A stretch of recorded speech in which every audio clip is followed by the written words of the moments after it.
I'd like to welcome everyone to our webinar today entitled Engage, Inspire, and Empower. My name is Jennifer Halstead and I'm with Modern Survey's marketing team.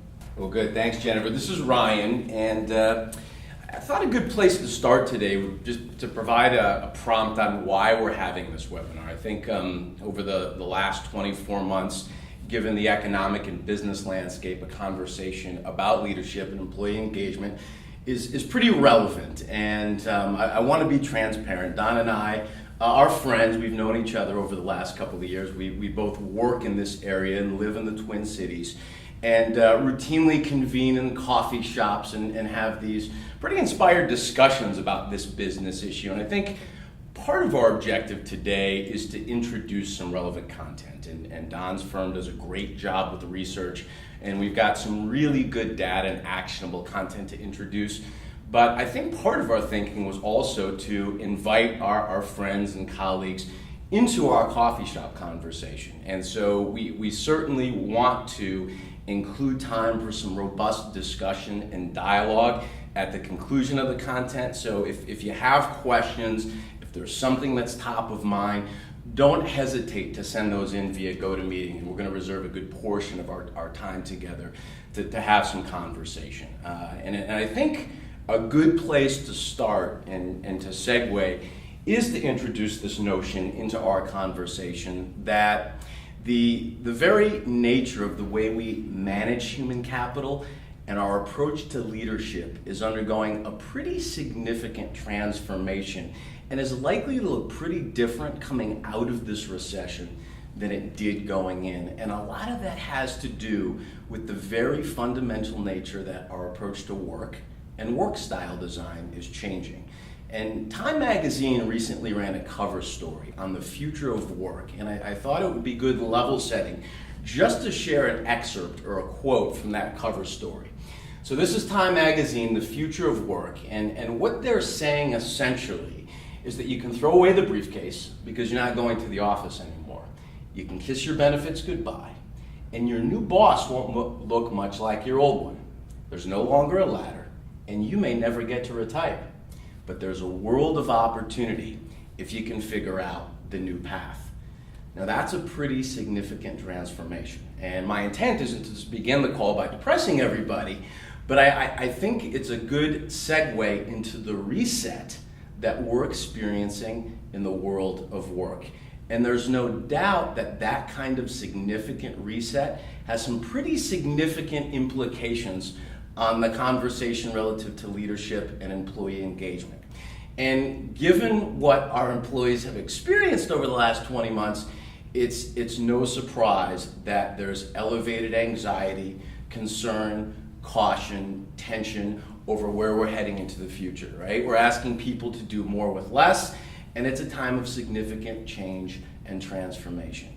And there's no doubt it's going to require organizations to address this head on. And progressive organizations, strategic organizations, are getting back to a time of recognition around this idea that it's not necessarily the marketplace, the economy, or technology that puts the ultimate throttle down on business growth. It's people, particularly having the right people in the right jobs and keeping them engaged in the work that they're doing. We're going to get into a pretty specific conversation about people strategy and employee engagement, but before we do, I thought it would be a good idea just to provide a baseline definition for the purpose of our call and our time together. So when we refer to engagement and have conversation around it, this is really what we're referring to, the extent to which people enjoy what they do, believe in it, and feel valued for doing it. Because when you enjoy what you do, believe in it, and feel valued, it leads to that much coveted discretionary effort, where people give it the office because they want to, not necessarily because they have to. So if this is a baseline or a benchmark for achievement or what we're targeting towards, we want to segue into actual benchmarking or how we're doing. And so Don, I'm going to turn it over to you, and you can kind of talk about some of the data and trends specific to engagement. All right, thanks, Ryan. So the answer to your question, how are we doing, in a very short answer is not very well. disengagement and underengagement is at an all-time high, and there are some things that we can do about it. We're gonna be able to address it. But before we do that, I want to share a few numbers and talk about a little bit about our research. So some background on Modern Surveys research. We've been doing studies of the U.S. workforce and engagement levels over the past 4 years. We conduct these studies twice annually, in the fall and in the spring. We did our most recent study in February and March of this year. So we just go out to the U.S. workforce and ask them 45 questions, 5 of which are very engagement related. Those 5 questions were designed by my colleague Bruce Campbell, who's been studying employee opinions over the last 30 years. We ask an employee's willingness to refer their organization as a place to work, their intent to stay for a long time at that organization, the pride they feel working for the organization, their individual sense of future, and the extent to which they're inspired to give extra effort. And while we've got an international audience today, and while these principles the data that we're going to be sharing is US centric, these principles that we'll discuss in a moment do apply internationally. So the first thing that we're going to discuss is just the number 65. A very benign number, very innocent, but what does it mean? Well, it means the level of disengagement and underengagement in the US workforce. So 65% of our workforce today is either underengaged or disengaged. And to give you an idea of what underengagement means, underengagement is really the segment of population who are dissatisfied with their work and very likely have an updated resume, and if an opportunity comes that's legitimate, they'll probably move outside the organization. Now, disengagement is worse than underengagement. These are people, and it's 28% of the US workforce, these are people who are either retired on the job, absolutely loathe what they're doing, and essentially are not contributing to your organization. If you knew who they were, you'd ask them to leave. They're not inspired, they don't see a sense of future, they don't have pride, they're not going to refer your organization.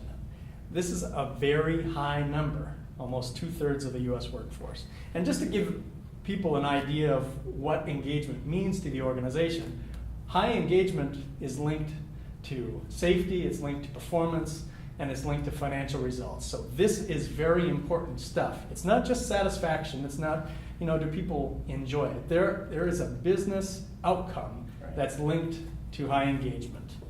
Additionally, high engaged employees are 2.5 times more likely to exceed organization or performance expectations than disengaged employees. When you see that 2/3 of your workforce is underengaged or disengaged, that's an enormous amount of performance potential left on the table. So that was Modern Survey study, and that's very recent. That's February and March of this year. Another study that we'll cite here is 84. This is a number that came out of a Manpower study, and it was conducted in late 2010. Manpower asked people who are currently employed whether or not they intend to look for a new job in 2011. And 84% of the people who responded said yes, they intend.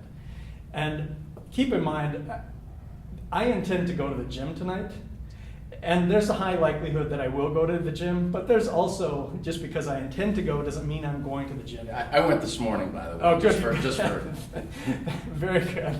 But my point here is that just because people intend to look for a new job, it doesn't mean they will, but it's a mindset. Right. When almost 9 in 10 people are considering looking for a new job, you know that there are issues in the workplace and that there are problems. That's right. So we've got 65% of the US workforce underengaged or disengaged. 84% of the US workforce intends to look for a new job this year. And those people who are following business news know that unemployment is falling and it's now at 8.8%. So we peaked at just slightly over 10%. A year ago it was 9.7%, and it's continually falling. In Minneapolis here, where Ryan and I are located, it's 6.6% in Minnesota. And our neighbors to the west, South Dakota, North Dakota, Nebraska, they're at under 5%. So, this is a very interesting time. We've got historically high disengagement and unemployment is falling. And by the way, if you're educated and experienced, so over 25, and you've got a college degree, unemployment's half this rate. It's under 5%. So we're already in a competitive job market for that category. Absolutely, very competitive. The talent pool for experienced and educated people is very competitive, and it's shrunk. So there we have it. Those are 3 numbers to look at. What does it mean? So what? The so what is really, it's great news if you're looking for a job. It's the best employment market in 2 years, and maybe even longer. And the other thing is, it's really a wake-up call if you're trying to retain your employees using the same strategy that many organizations used the last 2 years, which is the recession is our retention tool. Yeah, and it's alarming for HR professionals, business leaders who are on this call. I mean, when you look at the trend line, the reality of it is that most employees are underengaged or are looking for new work, and if they're skilled, are going to have increasingly more opportunity. That's a recipe for the perfect storm that will absolutely inhibit business performance unless action is taken. The perfect storm is an appropriate metaphor. So let's talk about, for a minute, what we can do to navigate through this perfect storm. Employee engagement is really largely an issue of communication. And when we think about communication, we think about it at the macro level, the micro level, and what we're calling the atomic level. So what do these things mean? Well, the macro level is really communication from the organization overall. And through our research that Bruce has conducted at Modern Survey, and he's been doing this for 30 years, so he's very credible at what he does. He has identified 5 things that extraordinary companies do. 5 drivers of engagement. Not necessarily drivers, but enablers. So we'll talk about the drivers in a minute, but these are things that organizations need to have in order for engagement to be possible. Okay. The 4 of the 5 things are have very strong communication components. The first is whether or not the organization measures customer satisfaction and communicates that to employees, whether or not they measure quality and communicates that to employees. Do they train their employees on an annual basis, at least one company-paid training day?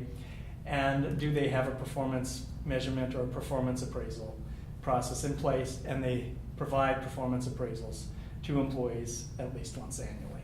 So these are 4 of the 5 principles or foundations that an organization need to have in place. The 5th thing, and the most important, and this surprised me, but in order for engagement to be possible, an organization has to have values that are known and understood by employees. And it's not enough just to have them. They actually, the knowing and understanding part is key. Absolutely. So every organization has values, right? Right. Some are written, some are unwritten. Some are written on a wall, some are on the back of a badge. But just because you have them, it doesn't mean that they're known and understood. And then there are examples of where values are really the bottom line. So the value is $1 or a euro, a real, or a ruble. It's a currency and not really a principle. But what we found is that if the organization has values that are known and understood, employees are 17 times more likely to be fully engaged than those who don't know the values, and the values are not understood throughout the organization. So I knew that values were important, but I had no idea that they were absolutely essential in enabling engagement.